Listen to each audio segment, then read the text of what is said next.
Assalamualaikum warahmatullahi wabarakatuh.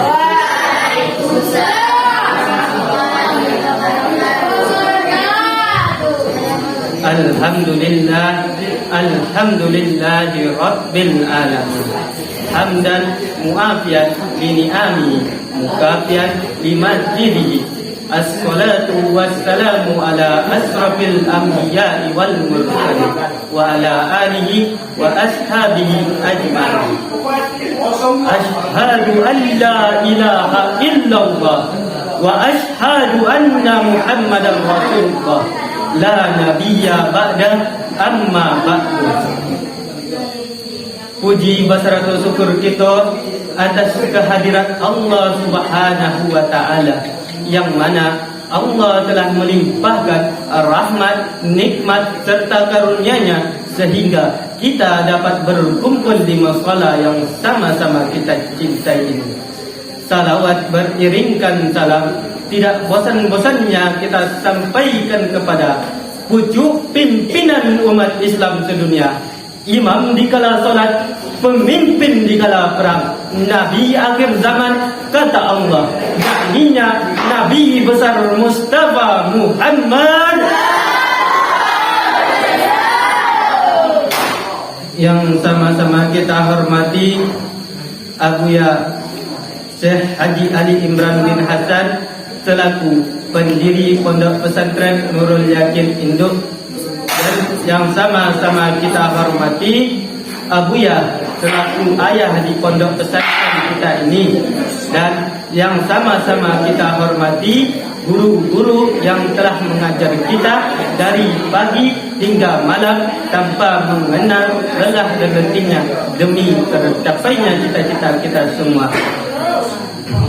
Dan yang sama-sama kita hormati yaitu pembina asrama santriwan dan santriwati, dan wabil khusus yang saya hormati kakak-kakak, adik-adik, yang teman-teman yang seperjuangan dengan saya dalam rangka menuntut ilmu. Baiklah, tanpa memperpanjang kata al-muqaddimah lagi, langsung saja masuk ke judul pidato saya yang berjudul keutamaan membaca dan menghafal Al-Quran. Nabi sallallahu alaihi wasallam bersabda, "Iqra'ul Qur'an fa innahu yaumal qiyamati safi'an bi ashabihi." Yang artinya, bacalah Al-Quran karena ia akan datang pada hari kiamat memberi syafaat kepada pembacanya. Dari hadis tadi mengatakan bahwasanya penting kita membaca Al-Quran supaya Al-Quran menjadi syafaat pada hari kiamat nanti. Lain mau ada syafaat. Rajin-rajinnya baca Quran.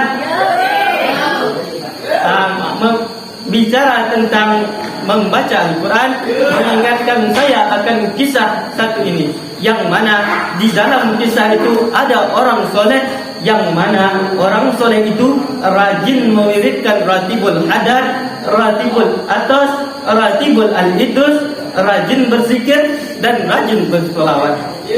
Tetapi sayang seribu sayang, orang soleh itu meninggalkan membaca Al-Quran. Dikarenakan meninggalkan membaca Al-Quran, Allah ingin menegur orang soleh tersebut. Lalu bagaimana cara Allah menegur orang soleh itu? Yaitu dengan cara Allah datangkan mengantuk kepada orang soleh itu sehingga orang soleh itu tertidur. Di dalam tidurnya, orang soleh tadi bermimpi dengan Nabi Muhammad.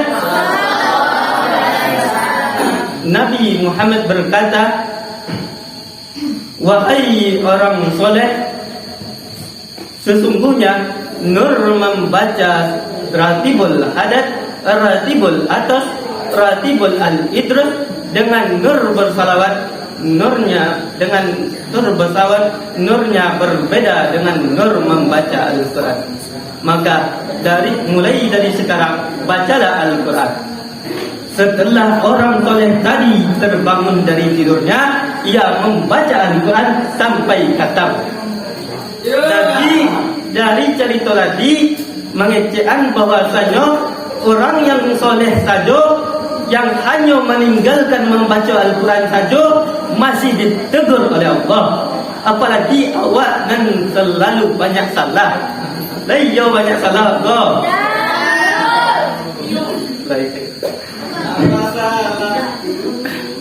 Tapi meskipun awak banyak salah, tapi awak masih termasuk orang yang terbaik. Sebab Nabi mengecekan khairukum man ta'allamal Qur'ana wa 'allamahu, yang artinya sebaik-baik kamu adalah orang yang mengajarkan Al-Quran dan mempelajarinya. Aduh, celai Nabi mengatakan, Iza katamal abdul Qur'ana sallu alaih inda katmihi sittuna alfa malikin, yang artinya apabila seorang hamba mengkatamkan Al-Quran, maka dikala ia mengkatamkan Al-Quran itu 60.000 malaikat mendoakannya. Dia maha didoakan 60.000 malaikat. Rajin-rajin dia mengkatamkan Al-Quran.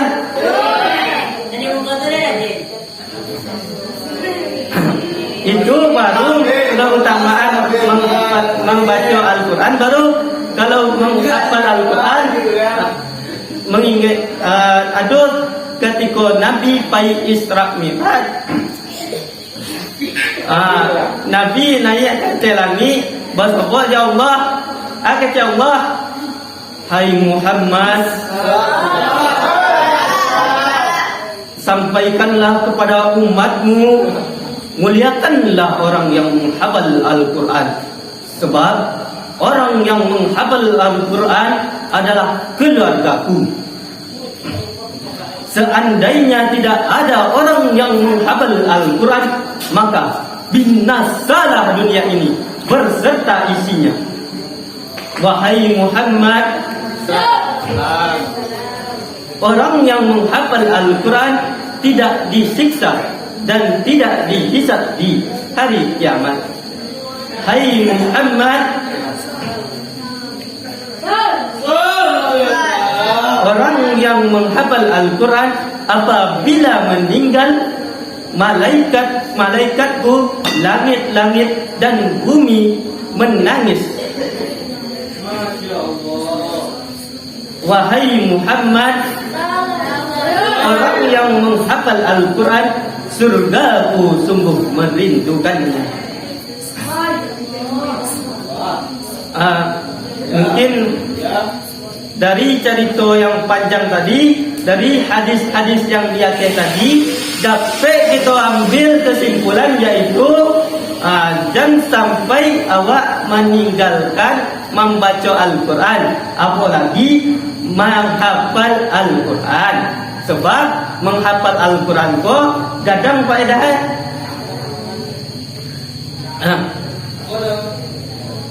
Yang di atas tadi mah.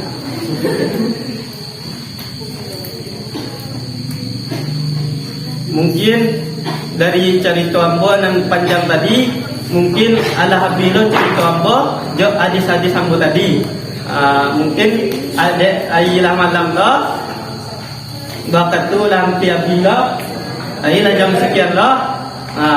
De ambo nak tahu apa yang kadi sampai oleh, jadi ambo sampai je yang cek oleh, yaitu Assalamualaikum warahmatullahi wabarakatuh.